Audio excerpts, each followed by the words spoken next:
thanks for tuning in. Well, I don't believe this. I've won the lottery again.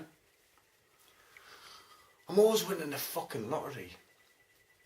You know, there's nothing worse, right? You get up on a Sunday, check your emails, or get up on a Thursday, like I did this morning, check your emails. We have exciting news about your lottery ticket. So I'm like, ooh, make myself a coffee, sit down, it's like, click on it, on the site, you have won £3.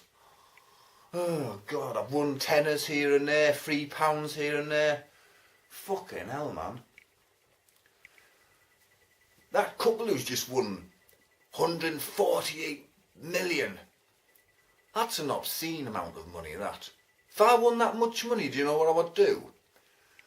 I would give half of it to charity and burn the other half. Anyway, forget about that. Film review, innit? This week's film review is a British film, a crime thriller. I went to the cinema with Mershon Durkin 1 to see this in 2009, and I loved it. So I bought the DVD about a week later. Haha. Harry Brown. Yep. Brilliant film, that. Unmissable. The best British film of the year. Shortlist. Violent, relevant and fierce. Empire. Michael Caine is truly outstanding. Matthew Bond, Daily Mail. Superb, confirms Caine as the King of Cool. Empire. Truly awesome. Front. Right, I'll read the synopsis on the back for you.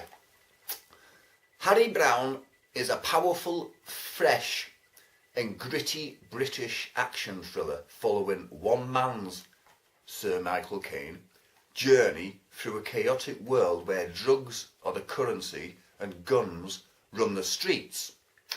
Modest law-abiding citizen Harry Brown is forced to dispense his own brand of justice as he bids to clean up the rundown estate he calls home.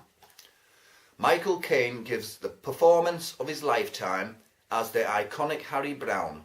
Barber's debut film is a gripping, violent thriller that will make any Quentin Tarantino film seem like the magic roundabout. Hey, that's not too difficult. Mail on Sunday. Now I will read some of the credits, but as you can see, or as you can't see, look at that. Look at that. How are you supposed to fucking read that? Jesus, even Steve Austin couldn't fucking read that. Anyway, I've had to bring the cast up somewhere else, so... Right then. Directed by Daniel Barber, his debut. Produced by Matthew Vaughn, Chris Thickier, Matthew Brown, Keith Bell. Written by Gary Young. No, not my sister's boyfriend, Gary Young. Starring Michael Caine, Emily Mortimer, Ben Drew, Charlie Creed Miles, David Bradley, Jack O'Connell and Liam Cunningham. Music by Martin Phipps. Blah blah blah. Basically, Harry Brown and his friend, you know, both pensioners living in this high-rise sort of thing in a rundown area of London. And his friend is getting hassled by these local yobs because he's, you know, he stood up to them and stuff, and they're putting dog shit through his letterbox and setting his friggin' putting petrol through his letterbox and all this shit, you know what I mean? One day he cracks, he's had enough, so he goes out with his World War II bayonet. He tries to, he threatens them all in the subway, but obviously there's too many of them, so they take his bayonet off him and turn it on him, kill him. And they're all questioned, no convictions, no witnesses. Well, you know what it's like, don't you? Anyway, Michael Caine's wife's in hospital dying, and instead of walking through the subway, which is a shortcut to get there, he goes all the way around and crosses the busy main road because he doesn't want to walk through where all them fucking arseholes are, you know what I mean? So anyway, it's very, very violent, this. It's not exactly Death Wish. It's better than that. It's more, this is frightening because it's very, very realistic. It's just like this in real life, you know what I mean? Anyway, he buys some guns. Well, he buys one and pinches the rest, I think, off these two fuckwits. Kills both of them. And like, it just, it's kind of, he cleans up the estate.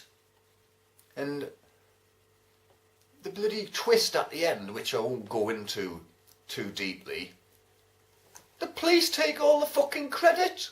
He did it single-handedly. Brilliant film, highly recommended. Harry Brown. There's a lad in there from Emmerdale. Very good. My mother borrowed this from me, you know. She says, 2 months later, have you not seen that film yet? She went, oh no, I don't like Michael Caine. Oh, for God's sake. She used to love him. She used to love Al Pacino. She used to think the sun shone out of Charles Bronson.